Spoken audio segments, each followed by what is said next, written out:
uh, videonya dinonaktifkan dulu agar supaya kita bisa fokus. Assalamualaikum. Waalaikumsalam warahmatullahi. Ya. Bismillahirrahmanirrahim. Assalamualaikum warahmatullahi wabarakatuh. Waalaikumsalam warahmatullahi wabarakatuh. Innal hamdalillah nahmaduhu wa nasta'inuhu wa nastaghfiruh wa na'udzu billahi min shururi anfusina wa min sayyiati a'malina. May yahdihillahu fala mudilla lahu wa man yudlilhu fala hadiya lahu. Asyhadu an la ilaha illallah wa asyhadu anna Muhammadan abduhu wa rasuluhu la nabiyya wa la rasula ba'da.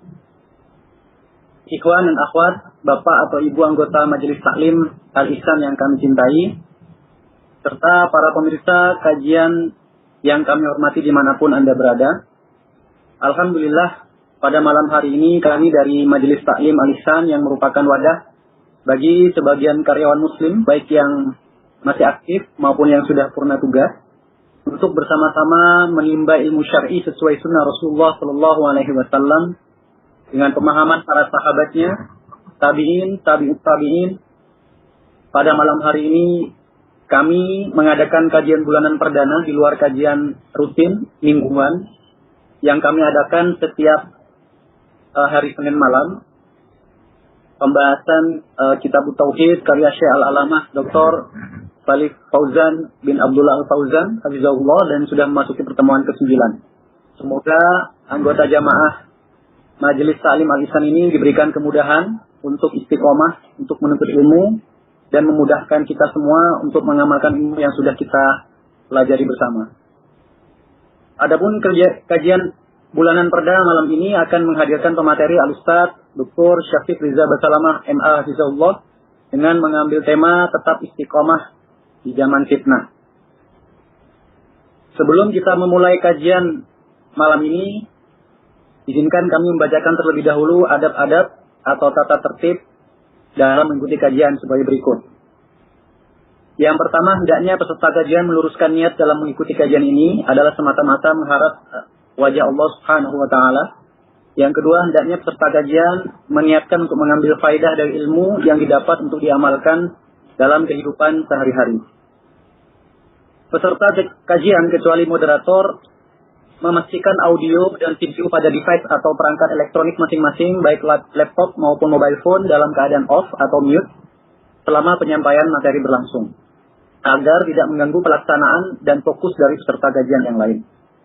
Yang keempat, insya Allah total durasi kajian pada malam hari ini adalah 90 menit, yang terdiri dari penyampaian materi 45 menit dan tanya jawab interaktif selama 45 menit. Yang kelima, demi kelancaran dan ketertiban sesi tanya jawab, jamaah yang hendak bertanya secara langsung atau interaktif diharapkan menekan fitur raise hand atau lambaian tangan terlebih dahulu. Jamaah diharapkan tidak menghidupkan audio ataupun videonya sebelum dipersilahkan moderator.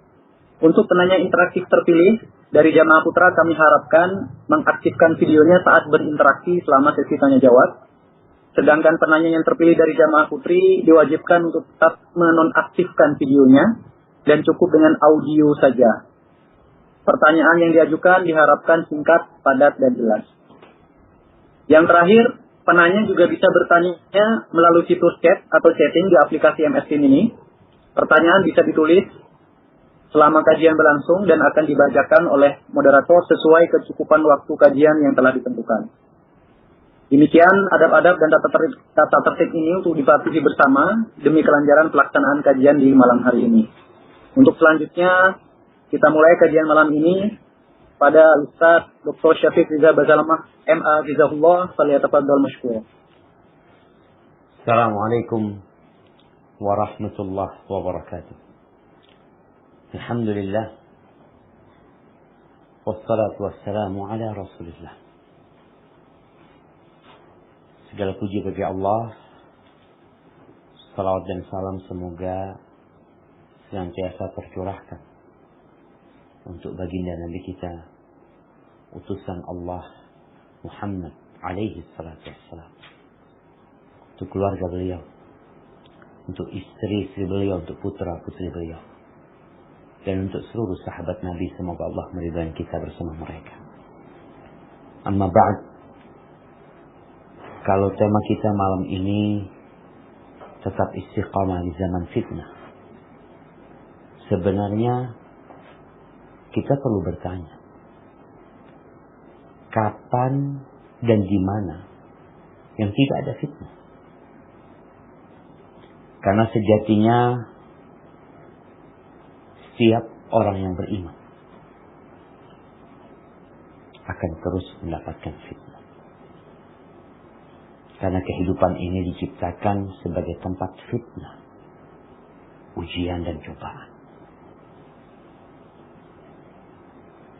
Dalam semua kondisi, dimanapun engkau berada, engkau akan mendapatkan fitnah. Tatkala seorang masih mahasiswa, tatkala dia sudah lulus, tatkala dia sudah bekerja, tatkala dia masih bujangan, tatkala dia sudah menikah, tatkala dia belum punya anak, setelah punya anak, gak akan pernah kita bisa keluar dari fitnah. Dalam kondisi suka, kita sedang dalam ujian. Dalam kondisi kita berduka, kita pun sedang dalam fitnah. Fitnah itu di antara tujuannya untuk menyingkap jati dirimu. Engkau siapa? Engkau itu siapa? Tanpa fitnah, kita nggak tahu orang ini baik atau buruk. Kenapa di sekolah ada ujian? Ya, supaya nampak siapa yang mulia dan siapa yang hina. Agar kelihatan siapa yang pantas dan siapa yang tidak pantas. Teman-teman yang sedang bekerja di Nestle umpamanya, bagaimana tatkala mereka kuliah? Mereka melihat ada kawan-kawan yang malas. Ada kawan-kawan yang dia belajar hanya malam ujian, hanya sekedar untuk lulus. Tapi ada yang bersungguh-sungguh. Allah Azza wa Jalla berfirman di surat Al-Jin ayat 16 dan 17. Tafadhal dibacakan.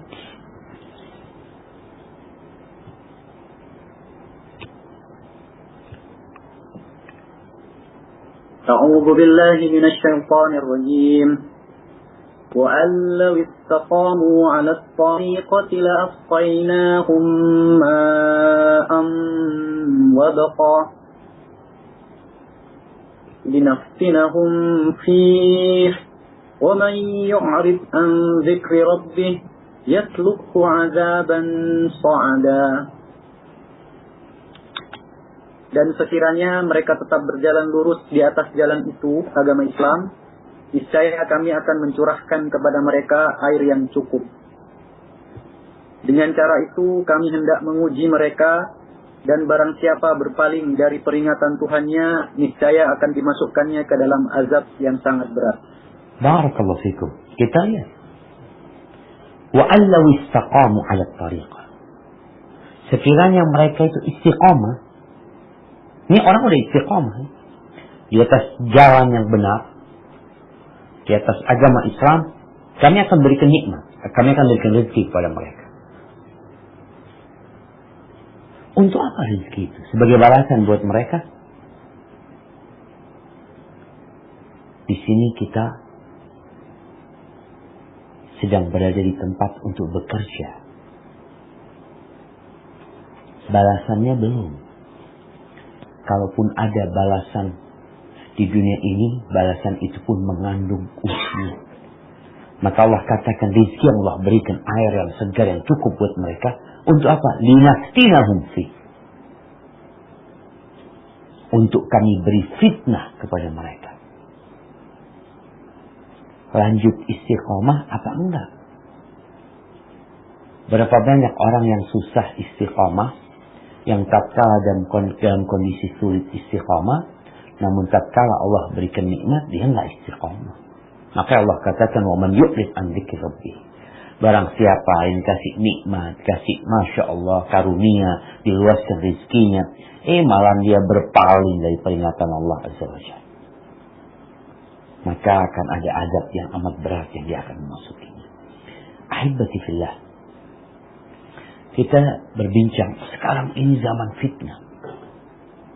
Kira-kira kalau engkau hidup di masa awal dakwah Rasul sallallahu alaihi wasallam, bagaimana fitnah pada masa itu? Menakutkan, menyeramkan sekali. Bagaimana para sahabat Nabi sebagian itu disiksa agar keluar dari agama Allah Azza wa Jalla. Ada yang dipenjara oleh keluarganya, ada yang diikat sama keluarganya, ada yang dibungkus kemudian dibakar sama keluarganya, ada yang sampai mati disiksa. Itu fitnah. Agar tampak siapa yang benar-benar beriman dan siapa yang pura-pura beriman. Dan akhirnya para sahabat Nabi keluar emas 24 karat. Ketika Rasul SAW hijrah ke kota Madinah, terjadi perang Badar. Menang umat Islam. Kemenangan umat Islam ini jadi fitnah. Muncul kelompok baru yang namanya al-munafiqun. Orang-orang munafik. Jadi kemenangan itu jadi fitnah buat mereka. Ahibati billah. Selama kita hidup, dimanapun kau hidup, mau hidup di desa, mau hidup di kota, apapun jabatan yang engkau duduki, mau jadi presiden, mau jadi menteri, mau jadi gubernur, mau jadi rakyat jelata, engkau tidak akan pernah lepas dari fitnah. Sampai ruhmu berpisah dari tubuh. Setelah mati pun masih ada fitnah di alam kubur yang harus kita lewati. Hasan al-Basri rahimahullah ta'ala menjelaskan bahwasanya Allah tidak menjadikan akhir dari amalan kita itu kecuali tatkala ajal menjemput kita. Jadi nggak ada istilah pensiun dalam kehidupan seorang muslim. Aku pensiunnya umurku sudah 56 tahun, umurku udah 60 tahun, nggak ada. Terus sampai kapan kita harus menghadapi fitnah ini? Sampai mati. Allah berfirman di surat Al-Hijr ayat 99.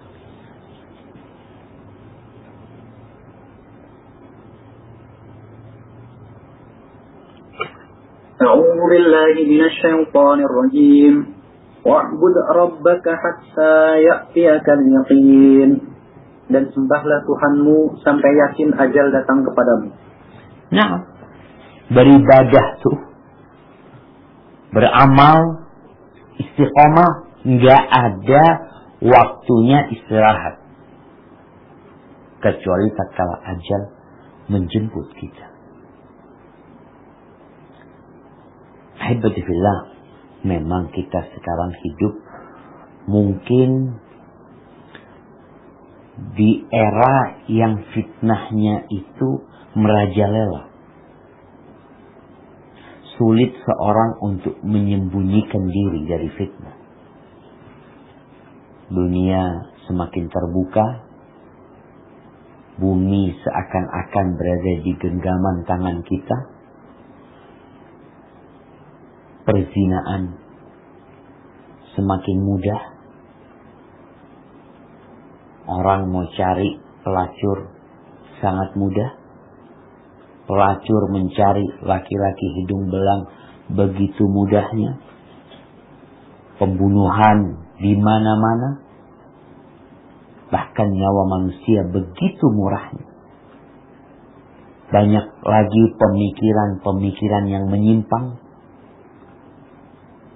Tidak sedikit penyimpangan-penyimpangan dianggap hal yang biasa. Muncul kelompok yang mengaku muslim tapi Islamfobia. Muncul idola-idola yang diidolakan oleh umat Islam, padahal dia tidak pernah meletakkan keningnya untuk Allah Azza wa Jalla. Orang-orang fasik dijadikan idola, orang-orang kafir dijadikan panutan. Harta, orang nggak lagi peduli dengan halal haram, hiburan-hiburan semua dianggap boleh, sehingga istiqomah di masa yang seperti ini jadi berat. Ahibati fillah, Rasulullah sallallahu alaihi wasallam, beliau pernah mengatakan, ya'ti 'alan nasi zamanun as-sabiru fihim 'ala dinihi kal-qabid 'ala al-jamr. Akan datang suatu masa kepada manusia orang yang bersabar dalam menegakkan agamanya. Ingat, bukan sabar terkena musibah. Kalau sabar terkena musibah itu sabar terpaksa. Orang usahanya gagal, sawahnya dimakan wereng. Apa yang bisa dia lakukan? Nggak ada. Apa bisa dia mengusir orang tersebut sehingga tanaman sawahnya kembali? Nggak ada, udah selesai. Musibah menghadapi sabar menghadapi musibah itu sesuatu yang udah lewat. Nggak ada cara lain. Tapi Nabi SAW menjelaskan ini, tuh orang sabar dalam memegang agamanya. Seperti apa? Kal-qabid 'ala al-jamr. Seperti orang yang memegang bara api. Apa maknanya? Sebagian pensyarah hadis ini mengatakan, kama la yumkin al-qabd al-jamr. Sebagaimana enggak mungkin orang itu memegang bara api kecuali dengan kesabaran yang ekstra dan kekuatan menahan sakit begitu pula. Enggak bisa dibayangin orang yang memegang agamanya kecuali dengan kesabaran yang besar. Ya, agar kita bisa sabar tuh pegang bara api, paling tidak kita harus tahu dapat apa kita kalau kita melakukan itu. Rasulullah SAW mengatakan, inna min waraikum ayyamas sabar. Di belakang kalian itu ada hari-hari yang penuh dengan kesabaran. Lil mutamassiki fihinna yawma idzin bima antum alaih ajru 50 minkum. Buat orang yang berpegang teguh di hari-hari itu kepada agamanya akan mendapatkan pahala 50 orang dari kalian. Apa kata para sahabat? Ya Nabi Allah, awaminhum. Wahai Nabi Allah, apa maksudnya 50 orang dari mereka? Qala bal minkum. Bukan. Dari kalian. Ada banyak ayat, ada banyak hadis yang berbincang tentang istiqamah. Yang kalau kita membaca ayat-ayat tersebut, paling enggak kita termotivasi untuk istiqamah. Karena kita tahu kita dapat apa gitu. Teman-teman yang di Nestle ini, anak kok dengar ceritanya, Masya Allah, mereka adalah orang-orang yang sabar, yang siap untuk ditempatkan. Sabar berpisah sama keluarganya, berpisah sama anak-anaknya. Buat mereka nggak masalah, Ustaz. Nggak masalah kan? Engkau meninggalkan keluargamu, meninggalkan orang tuamu demi sebuah kerjaan atau demi sebuah karir, atau karena engkau ingin naik jabatannya, atau entah apa lagi yang kau inginkan. Iya. Mengetahui pahala dan ganjaran itu membuat kita jadi siap untuk berjuang. Allah berfirman di surat Fussilat ayat 30 tentang orang-orang yang istiqamah. Mereka dapat apa sih? Nah, tafadhal dibaca. أعوذ بالله من الشيطان الرجيم إن الذين قالوا ربنا الله ثم استقاموا تتنزل عليهم الملائكة ألا تخافوا ولا تحزنوا وأبشروا بالجنة التي كنتم توعدون. Sesungguhnya orang-orang yang berkata, Tuhan kami adalah Allah, kemudian mereka meneguhkan pendirian mereka, maka malaikat-malaikat akan turun pada mereka dengan berkata, janganlah kamu merasa takut dan janganlah kamu bersedih hati, dan bergembiralah kamu dengan memperoleh surga yang telah dijanjikan kepadamu. Masya Allah. Tuh, nggak ada takut, nggak ada sedih. Orang istiqomah tuh nggak ada rasa takut, nggak ada sedih. Apapun yang dia hadapi. Apa yang terjadi sama dia ketika dia istiqamah, malaikat itu akan menguatkan hati. Surga di depanmu. Bayangin ya, kalau bicara surga, orang di dunia ini mungkin kalau memandang orang terkaya di dunia, ya Allah, kaya banget tuh orang. Pernah melihat orang kaya makan 5 piring? Malah orang miskin yang makannya lebih banyak daripada orang kaya.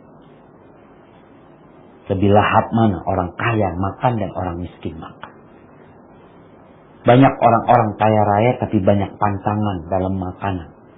Orang miskin ada pantangan. Di surga semuanya boleh. Dan engkau kekal selama-lamanya. Orang yang paling rendah tempatnya di surga itu siapa? Itu orang mendapatkan 10 kali dunia dan isinya. Itu orang yang paling terakhir masuk surga. Lalu engkau gak mau istiqamah. Apa sih makna istiqamah?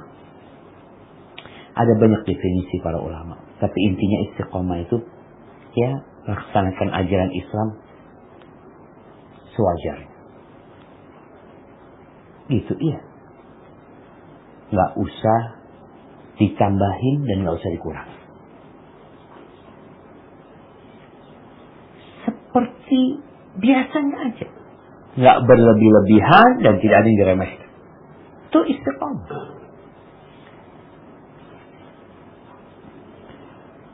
Abu Bakar Siddiq ketika ditanya tentang istiqamah, dia mengatakan, "Alla tusyrik billahi syai'an." Jangan melakukan kesyirikan. Jaga tauhid. Umar bin Khattab ketika berbicara istiqamah, dia mengatakan antastaqima 'alal amri wan nahi. Engkau istiqamah di atas perintah dan larangan. Perintah kerjakan, larangan tinggalkan. Jangan kemudian kau muter-muter cari celah, ini mungkin yang haram bisa jadi halal, yang halal mungkin bisa dijadikan haram. Enggak. Istiqamah itu jalan lurus, itu jalan aja enggak. Utsman bin Affan ketika berbicara istiqamah, dia mengatakan akhlasul amal lillah. Mereka beramal ikhlas lillahi ta'ala. Hasan al-Basri ketika berbicara istiqamah, dia mengatakan istaqamu ala amrillah. Itu Allah tetap menyebutkan tentang orang-orang istiqamah.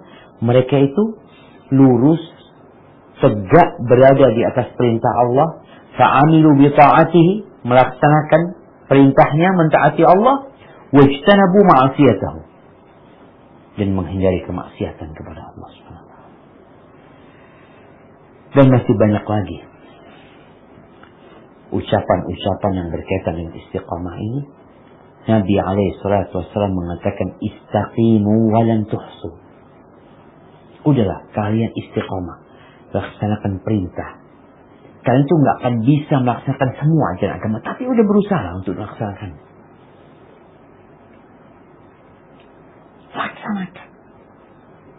Nggak usah banyak mikir. Perintah kerjain, larangan tinggalkan. Ini namanya manusia berbuat dosa, wajar. Wa'lamu anna khaira a'malikum as-salah. Hadis Thauban ini. Sebaik-baiknya amal kalian adalah salat. Wala yuhafidu 'alal wudu' illa al-mu'min. Dan tidaklah menjaga wudu kecuali orang beriman. Ahibati billah.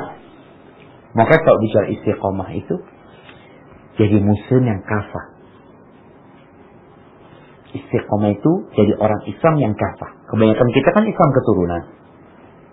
Ada mungkin yang Islam keturunan berubah jadi Islam liberal nantinya. Berubah jadi Islam model ini. Macam-macam modelnya nanti.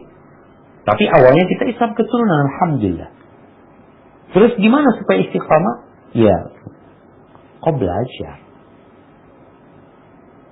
Allah Azza wa Jalla berfirman di surat Al-Baqarah ayat 208-209, mengajak orang yang sudah beriman untuk menyempurnakan keimanannya, untuk secara totalitas berserah diri kepada agamanya.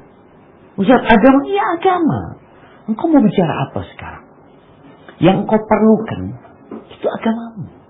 Dunia, kita hidup di dunia. Nah, agama juga menyuruh kita mencari dunia. Tapi bukan untuk dunia. Jadi kalau ada orang yang beranggapan, kalau melihat orang menjalankan agamanya dengan bagus, ya, dikatakan fundamentalis, ini radikal, subhanallah. Terus engkau agamanya mau kayak apa? Yang biasa-biasa aja. Itu yang kita inginkan. Islam yang biasa-biasa aja. Itu istiqomah. Nggak usah ditambahin, nggak usah dikurangi. Engkau jangan kurangi. Dan engkau nggak usah tambahin. Cukup sesuai dengan aturan. Maka kita lihat. Orang itu, ya kayak Nestle. Kita bicara Nestle. Nestle itu punya aturan. Kalau bicara buat susu, kelebihan gulanya atau kekurangan gulanya, reject. Bungkusnya, warnanya nggak sesuai, warna bungkusnya terlalu terang atau terlalu pudar, reject. Ada banyak sekali aturan-aturan. Reject. Nah, untuk menjaga kualitas. Dalam beragama pun, jaga kualitas agama. Gimana caranya? Ya udah, biasa-biasa aja. Coba dibaca firman Allah surat Al-Baqarah ayat 208-209.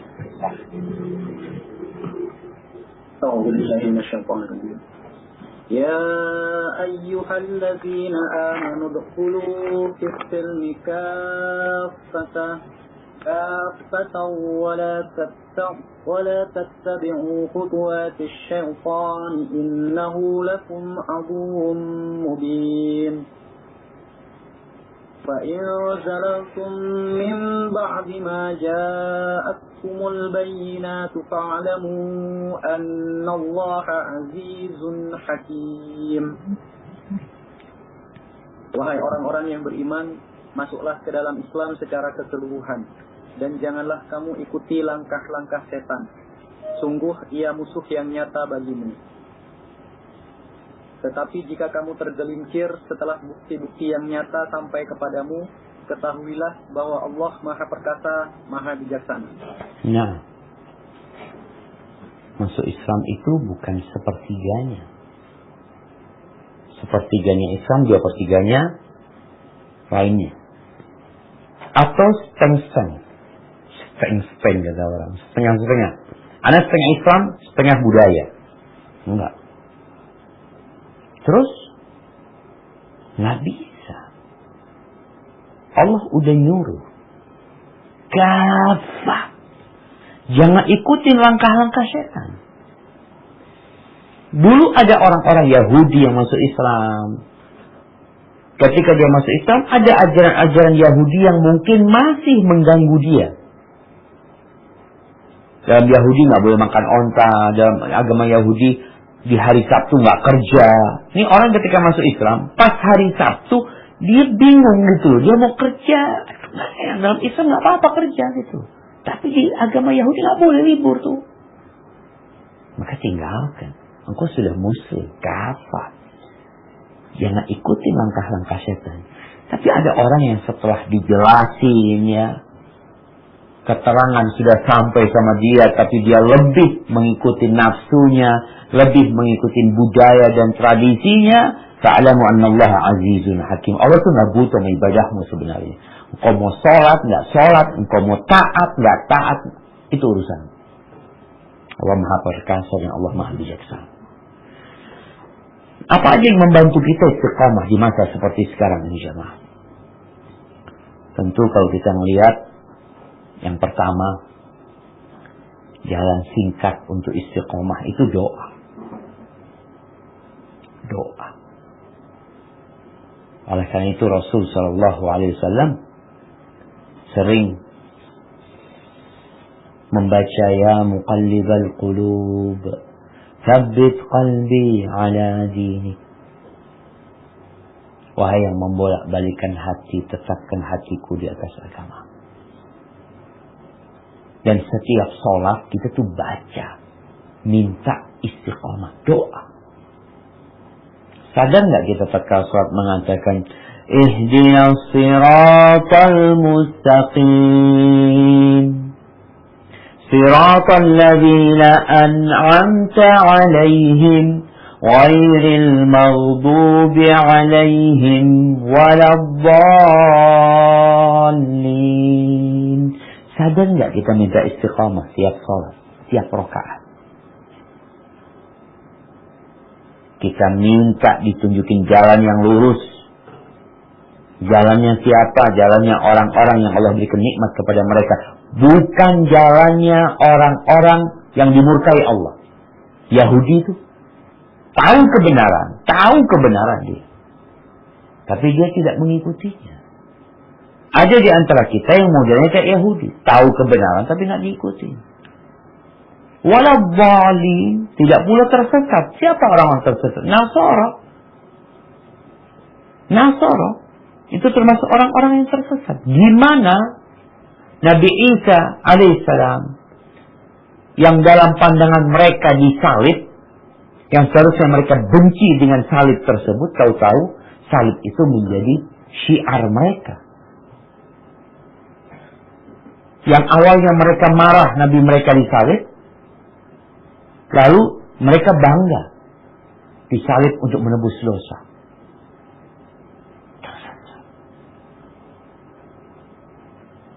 Maka kita meminta jalan istiqamah, doa. Tidak seperti agar kita tidak menjadi orang Yahudi, seperti Yahudi wala seperti Nasara. Dan kita tahu Allah berjanji, ud'uni astajib lakum, berdoalah kepadaku, pasti aku kabulkan. Itu yang pertama. Doa. Rabbana la tuzigh qulubana ba'da idh hadaitana wa hab lana min ladunka rahmah innaka antal wahhab. Allahu akbar jemaah. Doa Nabi, wa a'udzu bika an yatakhabbatani syaitan 'indal maut. Ya Allah, aku berlindung kepadamu jangan sampai aku tuh disesatkan syaitan ketika mau mati. Udah capek beramal, mati di godaan syaitan. Su'ul khatimah, na'udzubillah min dzalik. Maka doa, terus doa, minta istiqamah. Yang kedua, ikhlas dalam beramal. Ikhlas. Wa ma umiru illa liya'budullaha mukhlishina lahud-din hunafa.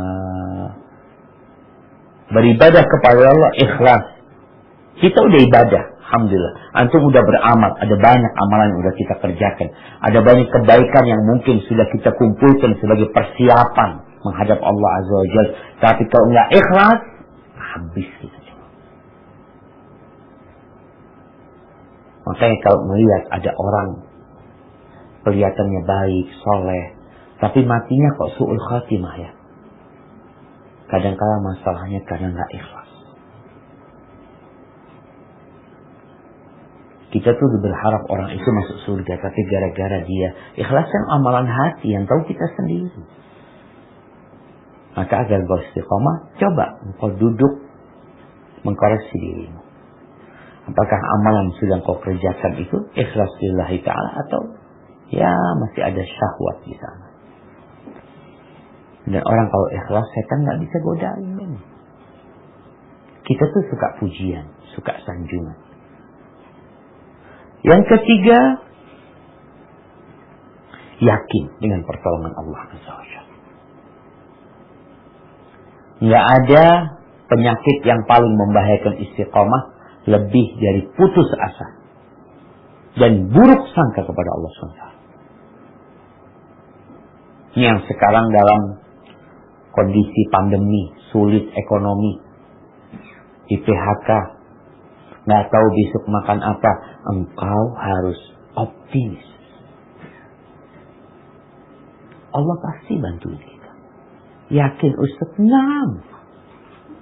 Allah tuh udah mengatakan, fa inna ma'al usri yusra, inna ma'al usri yusra, sesungguhnya bersama kesulitan ada kemudahan. 2 kali, sesungguhnya bersama kesulitan ada kemudahan. Sayaj'alullahu ba'da usri yusra, Allah akan menjadikan setelah kesulitan itu kemudahan. Kalau berkaitan dengan umat Islam yang mungkin dilecehkan, jangan berkecil hati. Allah berfirman di surat Ali Imran ayat 139 140. Nah, silakan dibaca. A'udzu billahi minasy syaithanir rajim.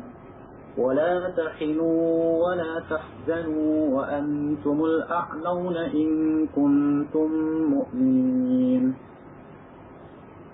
إن يمسسكم قرح فقد مس القوم قرح مثله وتلك الأيام نداولها بين الناس وليعلم الله الذين آمنوا ويتخذ منكم شهداء Allah la yuhibbul zalimin.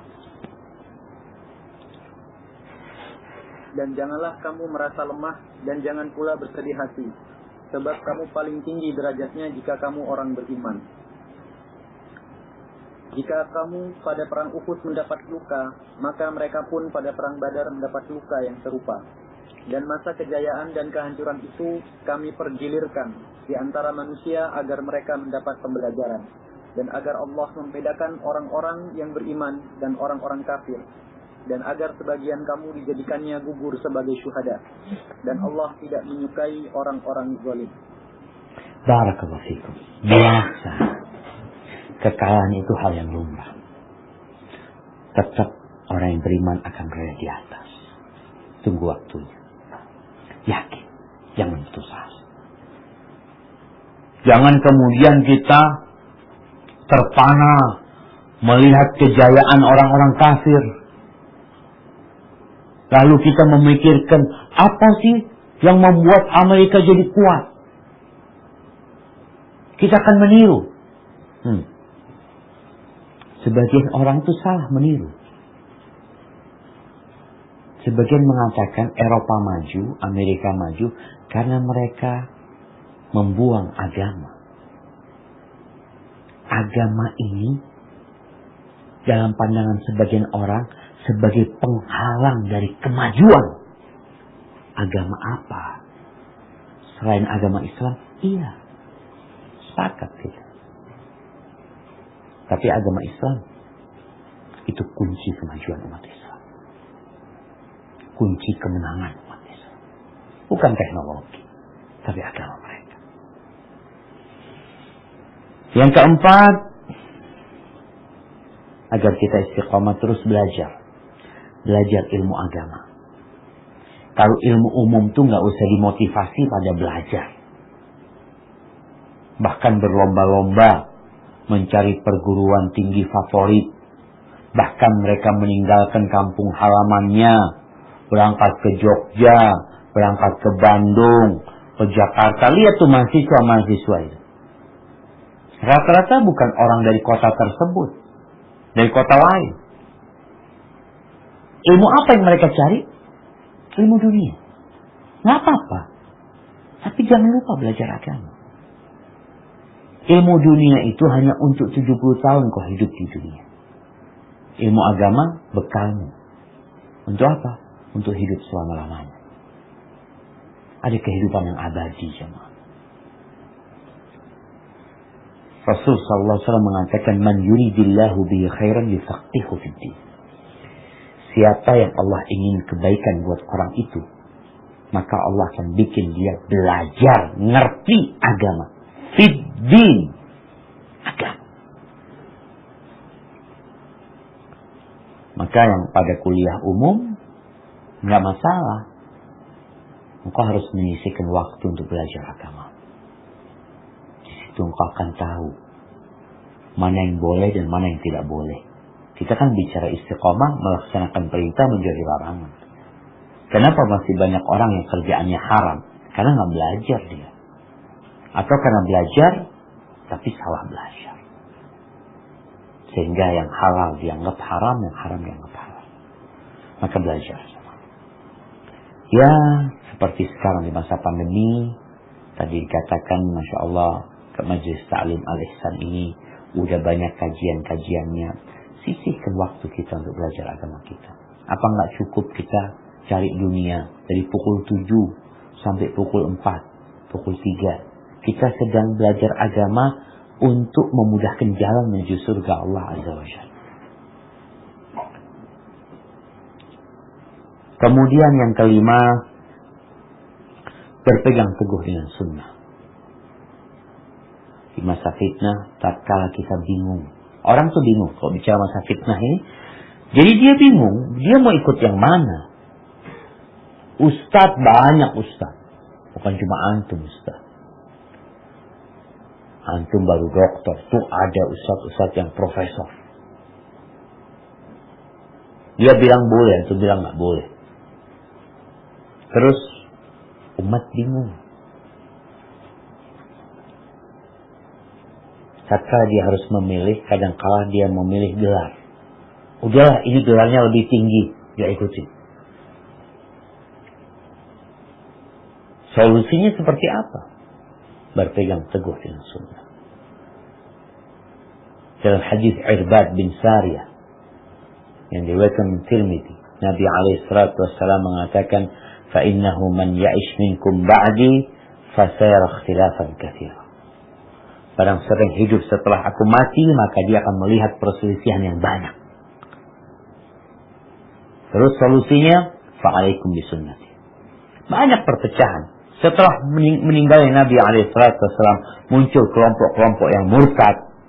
Muncul nabi-nabi palsu. Itu nabi baru meninggal dunia. Udah muncul kayak gitu. Dan ada pengikutnya. Bahkan banyak pengikutnya Musailamah al-Kadzdzab. Bagaimana peperangan yang terjadi di masa itu dengan Musailamah al-Kadzdzab dan pengikutnya. Perang yang begitu sengitnya sehingga banyak sahabat yang mati. Maka hati-hati kita. Jangan mudah mengikuti fulan. Terus alaikum bisunnati. Kata Nabi, berpegang teguhlah kalian dengan sunnahku. Dan sunnah khulafaur rasyidin setelah aku. Pegang dan gigit dengan gigih akal. Wa iyyakum wa muhdatsatil umur fa inna kulla muhdatsatin bid'ah. Hati-hati dengan perkara-perkara yang baru dalam urusan agama ini. Udahlah. Tadi nggak usah ditambahin, nggak usah dikurangin. Laksanakan, jalan aja antum. Kayak kereta api itu. Pernah melihat kereta api keluar dari jalurnya? Karena dia melihat, kok ada restoran bagus ya? Yuk, kita mampir dulu. Keluar dari jalurnya dia. Nggak ada. Kalau keluar, jatuh. Terus antum tetap di rel. Makanya dulu para ulama menyebut sunnah itu safinatun Nuh. Sunnah itu seperti kapalnya Nabi Nuh. Man rakibaha naja. Yang naik kapalnya Nabi Nuh selamat. Yang nggak mau naik, ya udah tenggelam. Kalau mungkin sekarang dicontohkan, sunnah itu seperti kereta api. Yang naik kereta api, dia akan terus di jalurnya. Keluar jalurnya, akan terjungkal itu kereta api. Nabi sudah berpesan. Yang keenam, senantiasa menghadirkan pengawasan Allah terhadap diri kita. Antum itu diawasi. Mau antum sendirian atau antum sedang bersama orang-orang.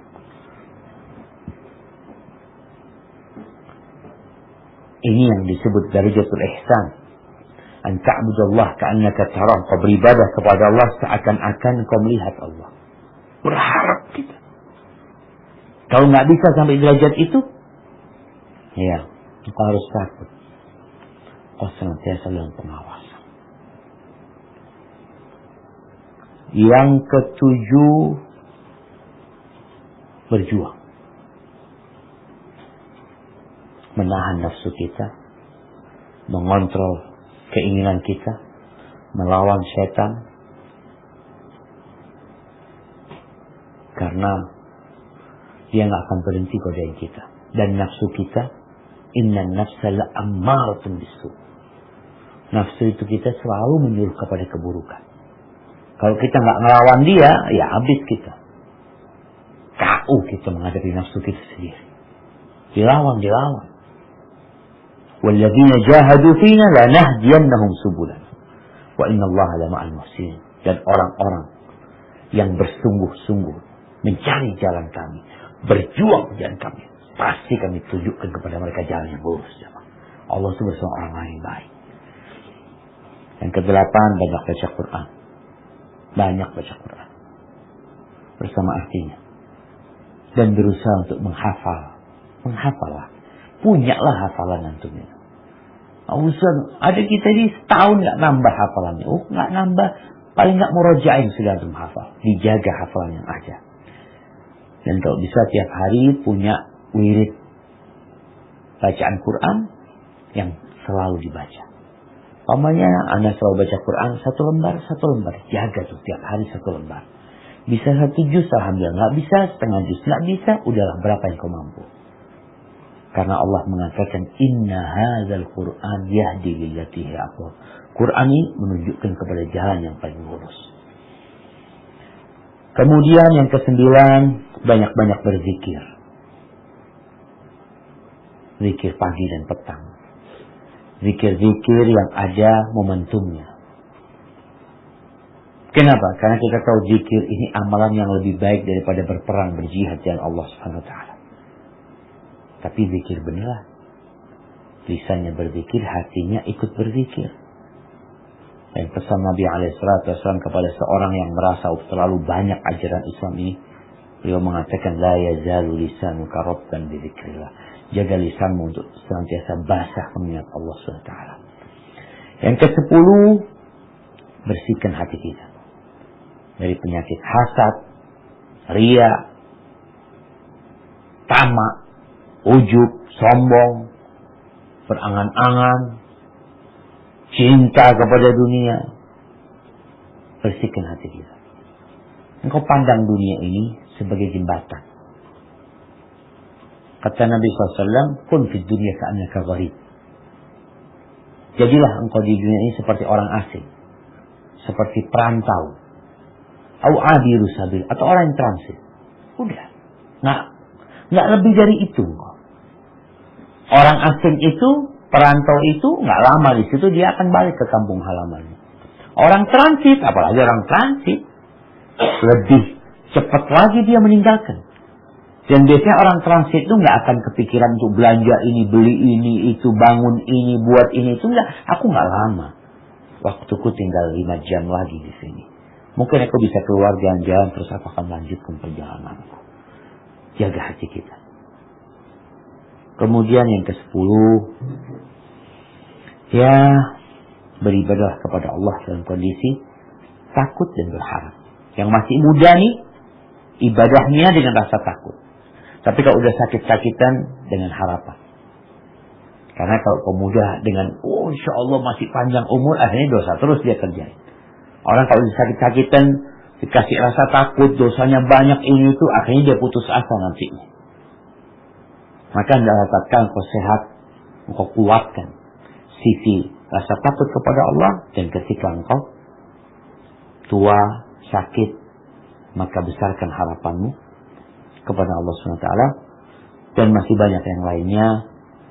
Di antaranya adalah mempelajari sirahnya Nabi Muhammad SAW, membaca bagaimana para sahabat Nabi, ulama-ulama, kemudian berkawan dengan orang-orang yang baik, banyak mengingat kematian, merasa qanaah dengan apa yang Allah berikan, takut mati su'ul khatimah. Manfaatkan waktu. Karena modal kita hidup adalah waktu kita. Hadza wallahu a'lam bissawab. Itu yang bisa saya sampaikan pada kesempatan kali ini. Mungkin kita masuk ke sesi tanya jawab. Barakallahu fikum.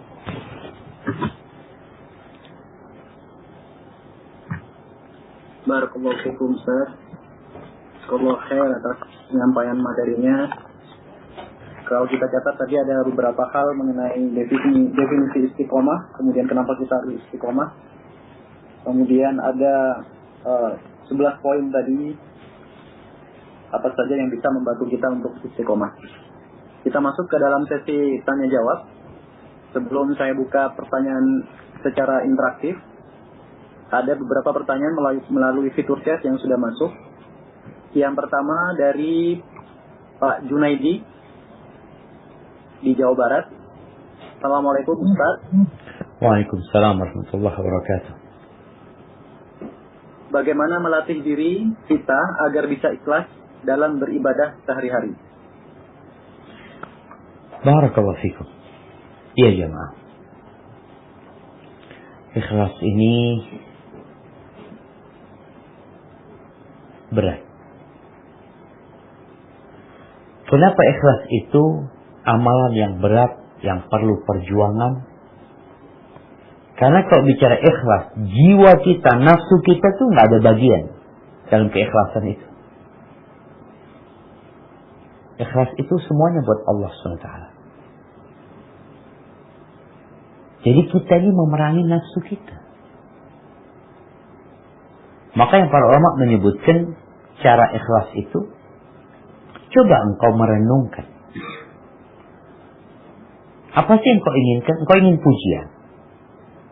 Engkau ingin dilihat sama orang. Ketahuilah bahwa pujian orang, penglihatan orang ya, sanjungan orang nggak berguna buat engkau. Apa gunanya? Yang sanjungan dan pujiannya bermanfaat buat kita tuh Allah Azza wa Jalla. Kenapa? Karena Allah yang memiliki bumi ini.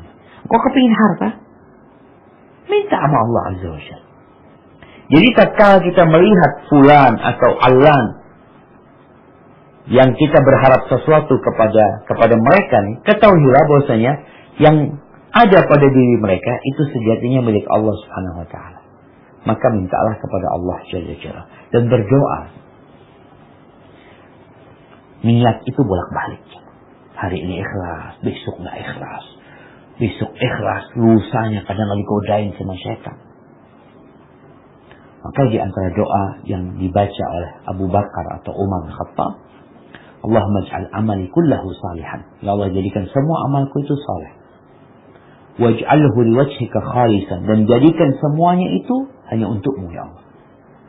Wala taj'al li ahadin fihi syai'an. Jangan ada di dalam amalan itu orang lain. Semuanya buat Allah SWT. Dan di antara yang membantu kita ikhlas juga adalah menyembunyikan amalan kita. Makanya kenapa Nabi SAW mengatakan khairu salati rajuli fi baitihi illa al-maktubah. Sebaik-baiknya salat seorang laki-laki itu di rumahnya. Sebaik-baiknya salat orang laki-laki itu di rumahnya. Kecuali salat fardu, baru di masjid.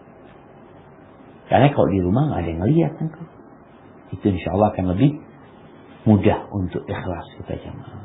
Kemudian ketika engkau tahu kalau nggak ikhlas nggak diterima, engkau kan nyesel ya Allah, buat apa aku beramal? Capek-capek nggak ada gunanya. Bahkan jadi azab nantinya. Itu juga akan membantu kita untuk ikhlas beramal. Hada wallahu a'lam bishawab. Barakallahu fiik Ustaz. Pertanyaan kedua dari Ufti Arfila Triesta. Bismillah, Assalamualaikum warahmatullahi wabarakatuh. Waalaikumsalam warahmatullahi wabarakatuh. Izin bertanya Ustaz, ana mu'alaf sejak kelas 1 SMP dan sudah 6 tahun ana memeluk Islam. Dan ana baru mengenal sunnah belum lama Ustaz. Bagaimana hukum cadar bagi wanita Ustaz? Agar ibu merestui ana memakai cadar. Mohon pencerahannya Ustaz. Syukron. Jazakumullah khair. Barakallahu fikum. Naam jamaah, beberapa hari yang lalu ya, mungkin ada sebuah tayangan yang seakan-akan melecehkan cadar. Apa sih hukum cadar sebenarnya? Istri-istri Nabi itu semuanya pakai cadar. Ana pernah berjumpa dengan seorang mu'alaf, tapi dulu dia biarawati. Ya mungkin pengetahuan dia tentang Islam masih belum banyak, tapi mungkin dia sudah memberikan ceramah ya yang berkaitan dengan kristologi. Suatu hari dia datang ke Madinah dalam rangka umrah dan berziarah ke Masjid Nabawi. Ana dampingin dia sama suaminya ya, sama kerabatnya. Dalam perjalanan ziarah itu, dia mengkritisi wanita-wanita di kota Madinah yang menggunakan cadar. Lalu dia mengatakan, ini ajaran apa ini? Mereka kok pakai baju kayak gitu? Subhanallah. Ana sampaikan kepada dia, istri-istri Nabi itu pakai cadar. Masa Ustaz? Nah, makanya baca. Tak kala kita membaca sejarah jamaah, kita akan tahu istri Nabi pakai cadar, perempuan-perempuan di masa Nabi SAW pada pakai cadar. Iya, tinggal masalah hukumnya, apakah cadar itu wajib atau tidak. Ada dua pendapat para ulama. Kalau kita melihat, kebanyakan mewajibkan cadar. Tapi sebagian berpendapat cadar itu bukan wajib. Cadar itu adalah kehormatan. Sehingga firman Allah, wal yudnina alaihinna min jalabibihinna ala juyubihinna, hendaklah mereka meletakkan kerudung mereka itu menutup dada mereka. Sebagian berpendapat adalah menutup dari atas sehingga wajah mereka yang tertutup sampai ke dadanya. Wallahu a'lam. Jadi ketika anti masih belum mendapatkan rezeki untuk pakai cadar, maka teruslah pakai pakaian yang syar'i. Dan sekarang di masa pandemi anti wajib pakai masker. Paling tidak apa yang anti inginkan masih bisa tergantikan dengan masker tersebut. Hadza wallahu a'lam bissawab. Barakallah. Pertanyaan berikutnya dari Al-Ah Hendriana Yahya dari Surabaya. Assalamualaikum Ustaz. Waalaikumsalam warahmatullahi wabarakatuh. Bagaimana kiat-kiat agar kita tetap istiqomah menuntut ilmu agama dan tetap ihsan dalam bekerja? Barakallahu fikum. Nah, jemaah. Ini pertanyaan yang menarik ya. Menarik kenapa? Karena ada teman-teman yang sibuk nuntut ilmu agama, Masya Allah, setelah hijrah dia suka datang kajian ya, hampir nggak ada daurah kecuali dia ikut dan hadir di sana. Namun dalam urusan pekerjaan buruk dia nih, sehingga membuat sebagian kawan kita yang punya tempat usaha itu mengeluh. Ustaz, terus terang Ustaz, ada beberapa pekerja di tempat kita ini yang udah ngaji, dia itu sama pekerjaannya kurang peduli, Ustaz. Dedikasinya rendah, semangatnya rendah. Nanti jam berapa udah izin pulang mau ikut kajian, nanti telat kan ikut kajian. Ini kerjaannya jadi nggak benar. Ya Ustaz, kan kita harus menuntut ilmu agama. Nah, kita tahu talabul ilmi faridatun ala kulli muslim. Menuntut ilmu kewajiban buat setiap muslim. Kalau bicara ilmu itu wajib, ilmu agama wajib, nah ilmu agama ada yang wajib, ada yang sunnah. Yang wajib yang kau perlukan untuk ibadah. Tapi ada ilmu-ilmu tambahan, ya ketika kita ada waktu kita pelajari. Ketika engkau bekerja, engkau punya kontrak sama tempat kerja. Kalau engkau bekerja dari jam 7 sampai jam 12 umpamanya, ya udah penuhin kontraknya. Atau jam 7 sampai jam 4. Ustaz ada kajian jam 9. Yang kau cari kajian yang ba'dal maghrib. Engkau cari kajian yang ba'dal subuh. Artinya banyak waktu. Sehingga kita dapat melaksanakan tugas kita sebagai seorang karyawan, sebagai seorang pegawai. Dan tugas kita sebagai khalifah di muka bumi ini yang Allah angkat sebagai khalifah kita. Kita perlu belajar agama, memakmurkan bumi ini dengan ilmu-ilmu agama. Maka insya Allah dengan cara seperti itu, belajar agamanya tetap dan menuntut atau bekerja untuk dunianya antum dengan cara yang baik. Kenapa harus seperti itu? Lihatlah para sahabat Nabi. Mereka orang-orang yang amanah. Dan Nabi juga mengajarkan kepada kita, innallaha yuhibbu idza amila ahadukum amalan ayyutqinahu. Allah itu cinta kepada hamba yang kalau dia bekerja, dia menyempurnakan pekerjaan. Jadi nggak setengah-setengah. Ketika engkau bekerja totalitas di sana, selesai bekerja, di sinilah engkau mengatur waktu. Kapan belajar? Walhamdulillah sekarang, apa artinya kalau antum ketinggalan, wallahi Ustaz, anak ini biasanya kajian jam 9 Ustaz. Sekarang anak bekerja, jadi jam 9 pagi nggak bisa Ustaz. Alhamdulillah sekarang hampir semua kajian itu ada rekamannya. Tatkala engkau tidak bisa hadir, kau bisa mengikutinya secara audio atau engkau tonton videonya. Jadi nggak ada alasan lagi untuk tidak menuntut ilmu agama dengan alasan pekerjaan, dan nggak ada lagi alasan engkau meninggalkan pekerjaanmu dengan alasan menuntut ilmu agama ketika engkau sudah ada kontrak kerja di sana. Hada wallahu a'lam bishawab. Nah. Ada pertanyaan dari Abu Yasa. Assalamualaikum warahmatullahi wabarakatuh, Ustaz. Waalaikumsalam warahmatullahi wabarakatuh. Bagaimana mensikapi saat ini yang mana ada orang kafir sedang menghina Nabi Shallallahu Alaihi Wasallam? Apakah didoakan mendapat hidayah atau didoakan mendapat laknat Allah? Barakallahu fikum. Kalau bicara didoakan mendapatkan laknat Allah, dia itu sudah terlaknat. Jadi dia itu sudah terlaknat dengan perbuatan dia.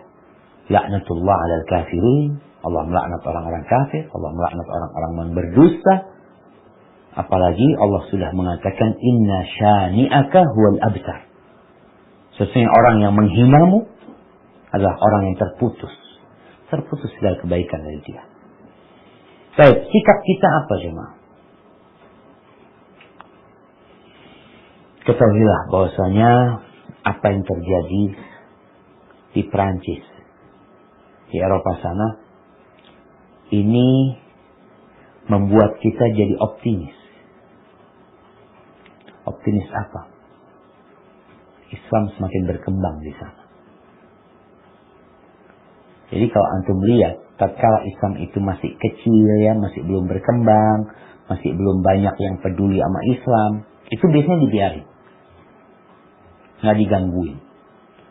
Tapi tatkala mulai berkembang, tumbuh, menjadi besar, orang semakin ngerti Islam, orang jadi simpati kepada Islam, disinilah mereka ketakutan. Maka apa yang terjadi di Prancis, ini kabar gembira buat kita sebenarnya, akan perkembangan Islam. Baik Ustaz. Tapi kan kita tetap benci. Naam, kita benci, kita marah terhadap perbuatan orang-orang yang menghina Nabi SAW. Terus apa yang harus kita lakukan? Banyak yang perlu kita lakukan. Salah satunya, bagaimana engkau menyampaikan indahnya Islam ini kepada orang-orang. Bagaimana engkau membuat orang-orang yang selama ini diracuni oleh karikatur tersebut, dibodoh-bodohin oleh film-film yang dibuat sama mereka, sehingga mereka nggak tahu tentang hakikat Rasul SAW. Yang kita tahu, onta pun cinta sama Nabi SAW. Raja Romawi, Heraklius, Raja Romawi ini, ketika dia dapat suratnya Nabi SAW, di akhir cerita dia mengatakan, kalau aku bisa sampai kepada orang ini, kepada Nabi Muhammad SAW, aku akan datang mencuci kaki Nabi SAW. Dan dia mengatakan, kalau benar yang kau katakan kepada Abu Sufyan tentang orang itu, maka dia akan menguasai tempat dudukku ini. Dan betul, Romawi dikuasai oleh Islam. Maka bagaimana sekarang? Ini momentum karena orang-orang pada membaca, kepingin tahu tentang Nabi Muhammad SAW. Kenapa kemudian umat Islam marah? Kenapa kemudian negara-negara memboikot? Umat Islam juga memboikot produk-produk Prancis. Ada apa sih sebenarnya? Siapa sih Nabi ini? Ini kesempatan kita untuk ngasih tahu mereka tentang Nabi kita Muhammad alaihi salatu wassalam. Dan antum hidupkan sunnah Nabi alaihi salatu wassalam sebagai bentuk cinta. Kita marah sama orang-orang kafir, kita cinta sama Nabi SAW. Kita ini harus mencintai Rasul SAW lebih daripada mencintai diri kita sendiri. Maka kalau bicara boikot itu menjadi sesuatu yang paling kecil mungkin yang bisa kita lakukan. Karena pada dasarnya kita itu nggak ada kewajiban membeli produk mereka, nggak ada kewajiban beli produk mereka. Jadi kata ada ulama yang memfatalkan boikot, ya memang kita jadi nggak ada kewajiban beli produk mereka. Kenapa harus beli produk-produk yang dari Perancis semuanya? Nestle bukan produk Perancis kan? Swiss, Ustaz. Swiss. Oh, selamat Nestle. Nah, barakallahu fikum. Jazakallah Ustaz. Ada pertanyaan langsung dari Al-Ah kita Purnomo dari Mataram, Nusa Tenggara Barat ini, Ustaz.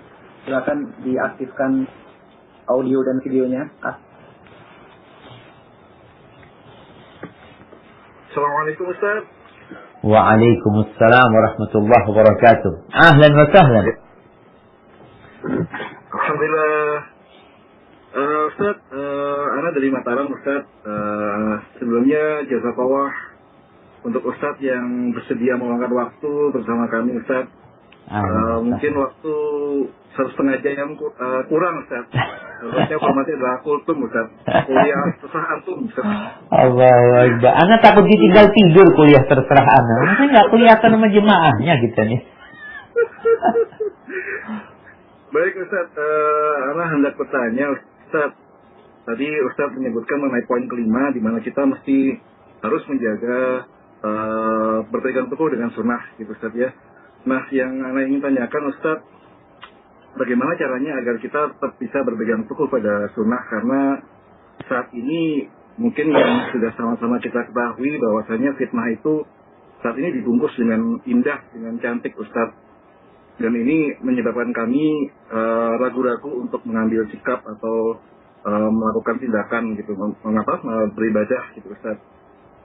Nah ini yang contohnya misalnya seperti saat ini misalnya ada beberapa pihak yang menyebutkan bahwasanya corona itu adalah fitnah, sehingga semua larangan untuk ke masjid misalnya atau menggunakan masker atau misalnya softnya berjarak itu adalah juga salah satu upaya dari para kaum kafir untuk menghalangi umat Islam untuk beribadah.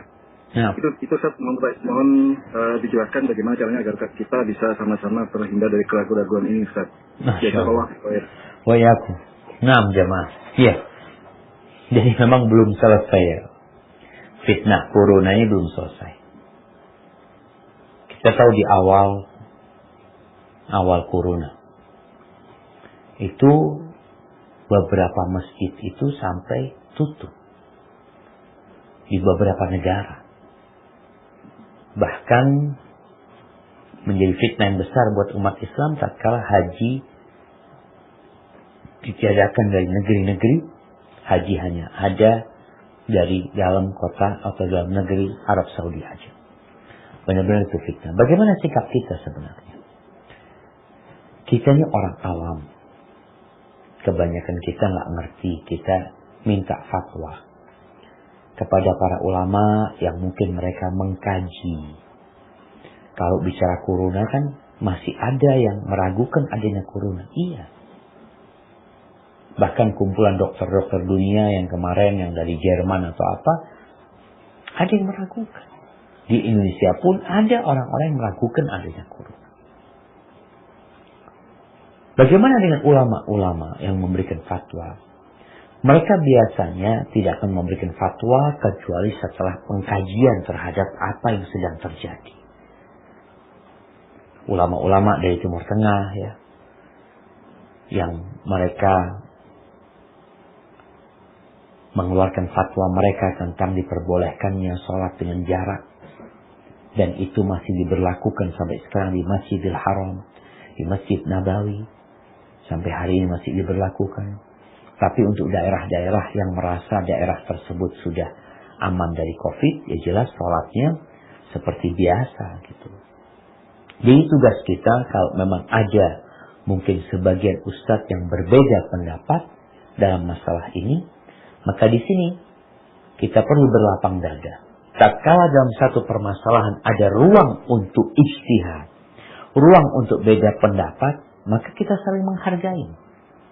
Bicara sholat tadi, kalau ada yang mengatakan Anda nggak mau pakai jarak, tafadhol, Anda nggak bisa maksa. Tapi ada yang mengatakan enggak, Anda harus pakai jarak. Ya silahkan.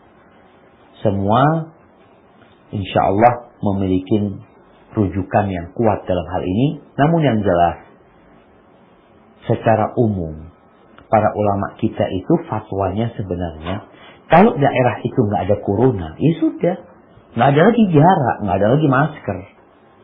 Masalahnya kan, apakah daerah tersebut, kita ini masalahnya menentukan daerah tersebut daerah hijau, daerah tersebut daerah merah atau oranye. Itu siapa yang menentukan?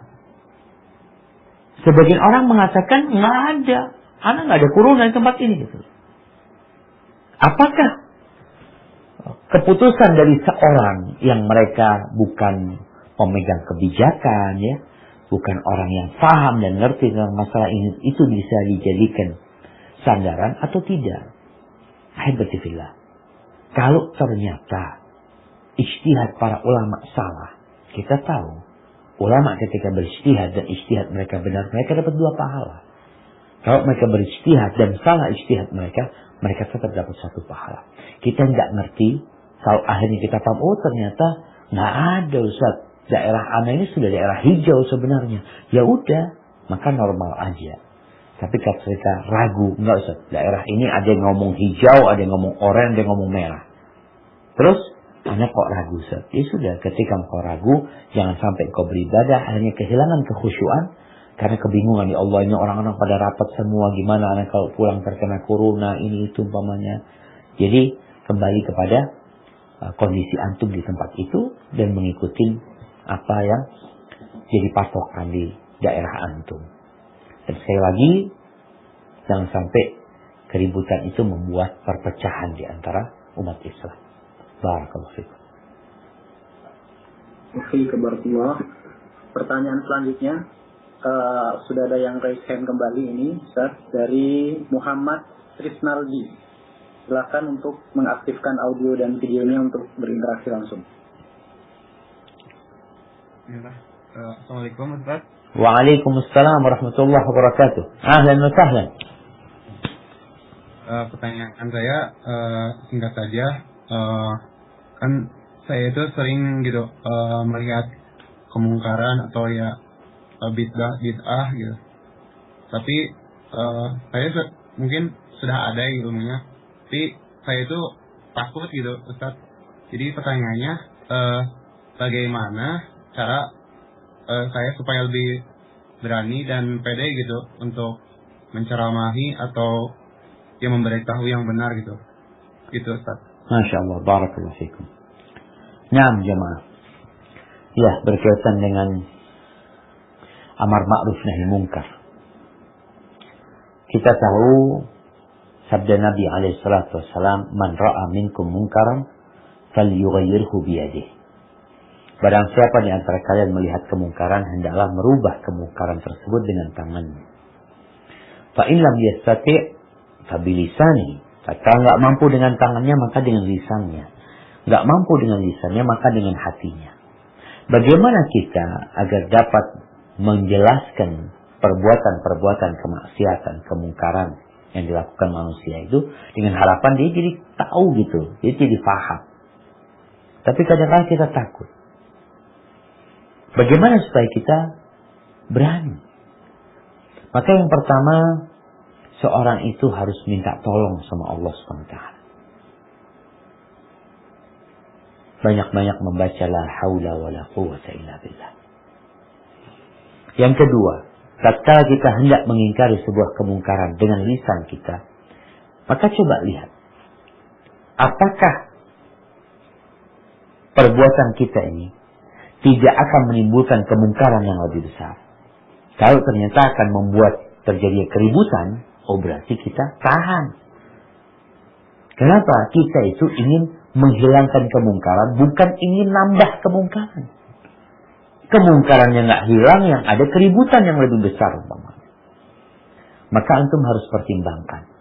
Kemudian tatkala mengingkari sebuah kemungkaran, mungkin di masyarakat kita ada banyak kemungkaran. Antum lihat mana yang mungkin bisa apa yang menjadi prioritas yang diingkari. Kemudian jangan di depan orang ya. Mungkin dengan ngobrol. Mungkin kalau kita bicara banyak orang yang masih belum kenal dengan sunnah, kita kenalkan dia dengan sunnah.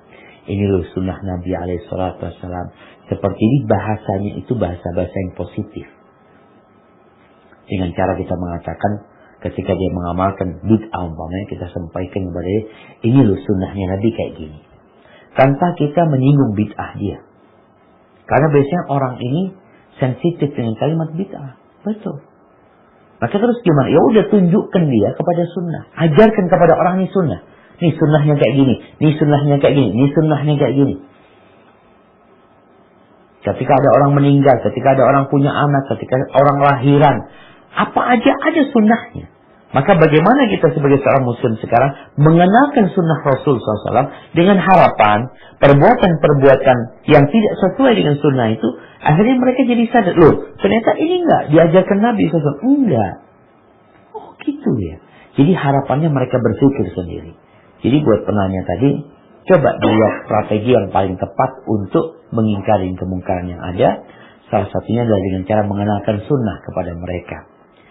Dengan mengatakan ini loh, Nabi itu mengamalkan seperti ini. Agar mereka, umpamanya ada acara, kalau lahiran itu, ada acara ritual ini, itu macam-macam. Nabi gimana sih? Nabi itu akikoh nih. Akikoh itu sunnah sebenarnya. Fatul kau mau ngundang orang-orang makan di rumahmu, silahkan. Kau mau kirimkan makanannya, tafadhol. Jadi dengan mengenalkan sunnah ini, harapannya yang tidak sesuai dengan sunnah, itu hilang dan pergi. Barakallahu fikum. Itu kok, Ustaz. Iya, kenal.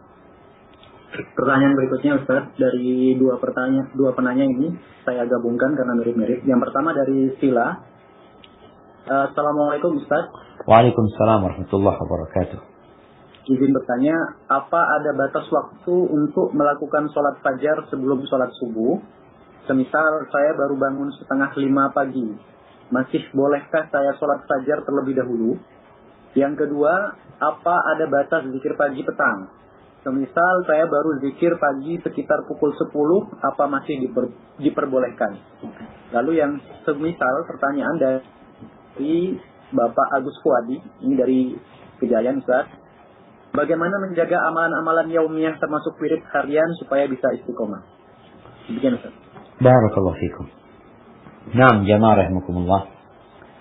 Kalau bicara batasan sholat sunnah qabliyah subuh. Kapan batasannya? Maka selama sholat subuh masih belum dilaksanakan, itu menjadi waktu sholat qabliyah. Terus gimana Ustaz? Kalau tadi bicara 4:30, kita bicara 4:30 ini dari satu kota ke kota lain berbeda-beda. Jadi batasan sholat subuh itu terbitnya matahari. Selama belum terbit matahari, maka engkau sholat subuh. Dan sebelum sholat subuh, laksanakan sholat qabliyah subuh. Tapi gimana Ustaz? Kalau waktunya nih, ini sudah mau terbit matahari. Kalau anak sholat qabliyah, maka matahari terbit, akhirnya sholat subuh, anak di luar waktu. Apa yang harus dilakukan? Maka engkau sholat subuh. Nggak usah sholat qabliyah. Subuh yang wajib dikerjakan. Terus bagaimana dengan qabliyah yang biasa anak kerjakan Ustaz? Apakah hari itu anak tidak qabliyah? Engkau bisa gantikan sholat qobliyah itu di waktu duha nanti. Karena memang waktunya sudah matahari terbit, maka kau gantikan di waktu duha. Jadi sholat qobliyahnya itu diqadha, digantikan di waktu duha. Maka nggak ada masalah. Yang kedua berkaitan dengan zikir pagi dan petang. Sampai kapan sih akhir dari zikir pagi? Zikir pagi itu yang paling utama adalah dikerjakan sebelum matahari terbit. Gimana Ustaz? Kalau sampai jam 10 masih boleh atau tidak? Boleh. Hanya saja kita tuh harus memahami zikir pagi dan petang itu, pagi itu untuk menjaga kita sampai petang. Petang itu untuk menjaga kita sampai pagi. Penjagaan buat diri kita. Contoh nih, orang minum antibiotik. Ada antibiotik yang diminum setiap 12 jam. Setiap 12 jam. Jadi kalau bicara setiap 12 jam, jangan telat antum. 12 jam harus minum. Terus kalau orang ini membaca zikir paginya jam 10, berarti ada satu masa dia tidak terjaga. Oh, yang zikir petang Ustaz sampai kapan? Sampai waktu subuh, sampai waktu pagi. Jadi Allah akan jaga dia sampai waktu pagi. Yang pagi akan dijaga sampai waktu sore. Sehingga kalau antum bacanya jam 10, ya udah dari jam 10 atau dari matahari terbit atau dari fajar terbit ke jam 10 ini kita tidak terjaga dengan zikir-zikir tersebut yang memang salah satunya untuk menjaga diri kita. Jadi seperti itu. Mau baca jam 10, jam 9 masih boleh dia baca. Cuma dia kehilangan fadilah tadi. Yang zikir petang dari habis asar, ada yang mengatakan dari habis maghrib, ya sampai malam. Tapi sekali lagi, ketika antum baca jam 10 malam, akan ada jeda waktu yang di situ antum tidak dijaga sama Allah SWT. Karena meninggalkan zikir tersebut, maka hendaklah kita berusaha untuk istiqamah waktunya itu, ya terus dalam penjagaan Allah SWT. Ada pertanyaan yang ketiga tadi berkaitan bagaimana supaya kita istiqamah dalam zikir harian tersebut ya. Ahibati fillah. Orang tuh bisa istiqamah ketika ada harapan dan ada ketakutan di diri dia. Kenapa ada orang yang istiqamah ya pakai sabuk pengaman? Karena dia takut sama polisi. Atau dia memang ingin menjaga diri. Nggak ada urusan sama polisi dia. Tapi memang dia tahu manfaat dari sabuk pengaman tersebut. Begitu pula dengan zikir. Ketika orang itu tahu dengan manfaat zikir ini, maka dia akan terus istiqamah. Coba kita lihat. Orang yang membaca La ilaha illallah wahdahu la syarika lah, lahul mulku wa lahul hamdu wa huwa ala kulli syai'in qadir. Orang yang membaca Allahumma afini fi badani, Allahumma afini fi sam'i, Allahumma afini fi basar, itu dapat apa gitu. Makanya mengetahui fadilah khasiat sesuatu itu biasanya mendorong kita untuk terus mengajarkannya. Dan sekali lagi untuk istiqomah itu kita perlu minta. Dari awal tadi kita sudah bicarakan. Doa ini menjadi sarana inti kita dalam istiqomah. Maka setiap sholat kita nggak pernah berhenti mengatakan ihdinas siratal mustaqim.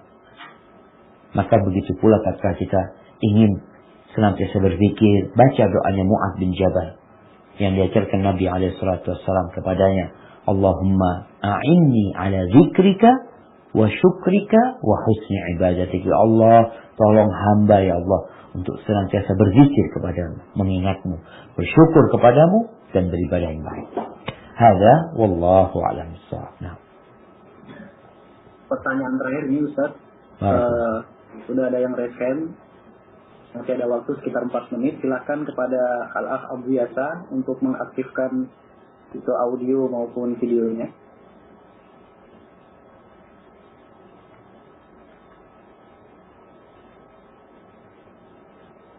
Baik, karena nggak ada respon, mungkin Al-Akh Abu Umar. Silakan. dan juga udah rese. Assalamualaikum. Waalaikumsalam warahmatullahi wabarakatuh. Ahlan wa sahlan Aba Umar. Alhamdulillah, Masya Allah Ustaz. Kapan main pasaran lagi Ustaz? Udah ini. Wallahu a'lam bissawab. Kangen nih Ustaz. Insyaallah doakanlah mudah-mudahan coronanya cepat pergi nih. Kita bisa offline lagi insyaallah. Amin. Gini Ustaz, Salah kebiasaan. berhubung tentang ini yang lagi marak sekarang, masalah amalan bid'ah.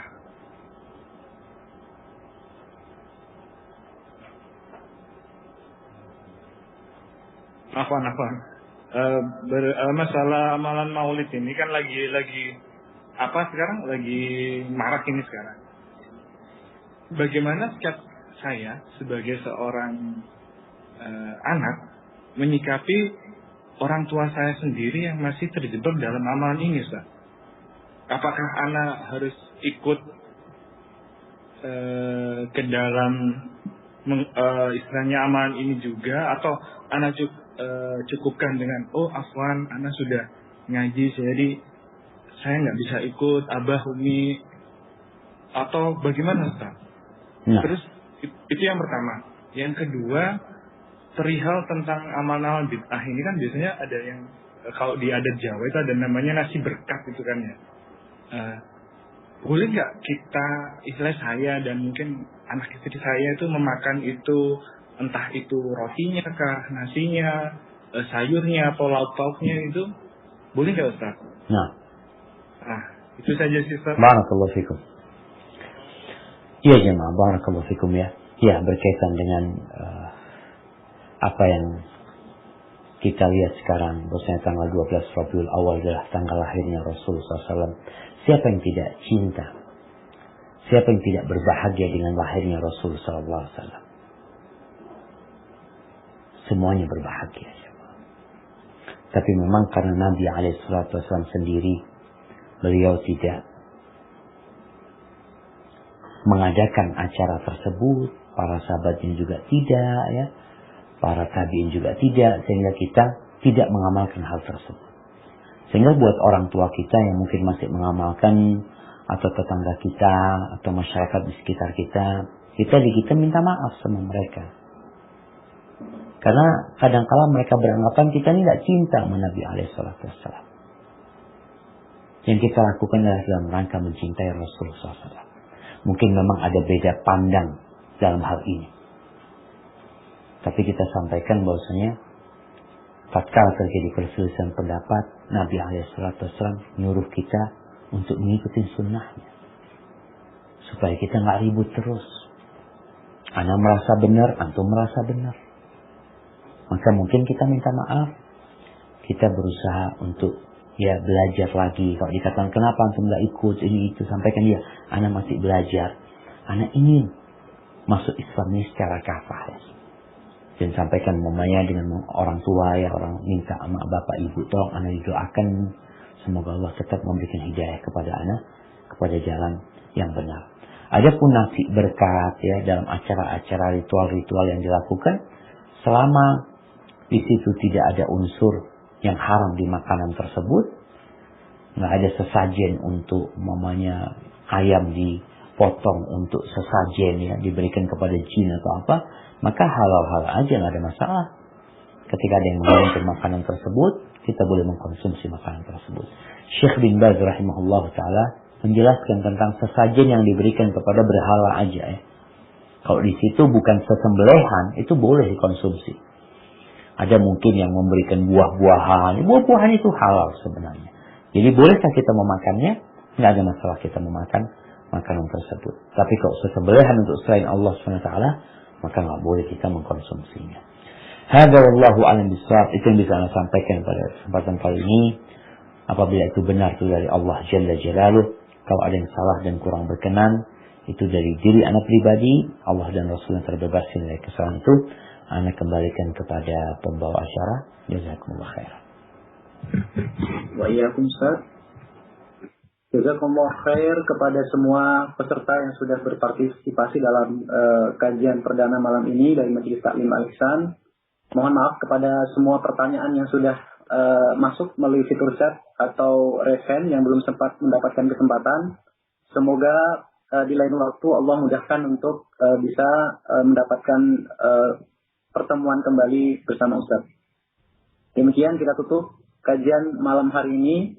Semoga kita bisa mendapatkan pelajaran yang berharga dari apa yang sudah disampaikan Ustaz dan mengamalkannya dalam kehidupan sehari-hari. Kita tutup dengan doa kafaratul majlis. Subhanakallahumma wa bihamdika asyhadu an la ilaha anta subhanaka wa atubu ilaik. Assalamualaikum warahmatullahi wabarakatuh.